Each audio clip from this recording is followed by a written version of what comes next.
Year పాప కోసం మేము రెడీ చేసిన అవుట్ఫిట్ని అయితే మీ ముందుకు తీసుకొస్తున్నాను. అవుట్ఫిట్ ఎలా ఉందో చూసేద్దాము. 1 ఇయర్ పాప కోసం అయితే ఒక కస్టమర్ మనకైతే వాళ్ళు ఒక రిఫరెన్స్ పిక్ ఇచ్చి సేమ్ చేయమని అయితే అడిగారండి. దాంట్లో నెట్ అయితే మనం peach colour or purple colour 2 కలర్స్ని యూజ్ చేసి కావాలని అడిగారు.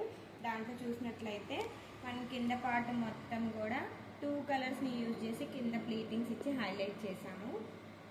అలాగే బాడీ పార్ట్ చూసినట్లయితే మిడిల్లో ఒక బటర్ఫ్లైని అయితే మనం మగ్గం వర్క్ ఎంబ్రాయిడరీ వర్క్ రెండింటిని యూజ్ చేసి అయితే బాడీ పార్ట్ని రెడీ చేసాము. నెక్ చూసినట్లయితే చిన్న చిన్న ప్లీటింగ్స్ తోటి అయితే నెక్ని అయితే ప్రిపేర్ చేసాము. అలాగే హ్యాండ్స్లో అయితే 2 హ్యాండ్స్ కూడా ఫ్లవర్ లాగా వచ్చేలాగా అయితే హ్యాండ్స్ని అయితే రెడీ చేసాము. ఈ అవుట్ఫిట్ మీ అందరికి ఎలా అనిపించిందో కామెంట్ సెక్షన్లో కామెంట్ చేయండి. దీనికైతే కంప్లీట్గా 15 to 20 మీటర్స్ నెట్ అయితే మేము యూజ్ చేసామండి. మీకు కూడా ఇలాంటి అవుట్ఫిట్స్ ఏం కావాలన్నా మీ రిఫరెన్స్ మీకు ఏది ఇచ్చినా మేము చేసిస్తాము. ఇలాంటి అవుట్ఫిట్ కోసం మా ఏబీ క్రియేషన్స్ని ఫాలో అవ్వండి. అలాగే కొత్తగా చూస్తున్న వారైతే మా ఛానల్ని లైక్ చేయండి, షేర్ చేయండి.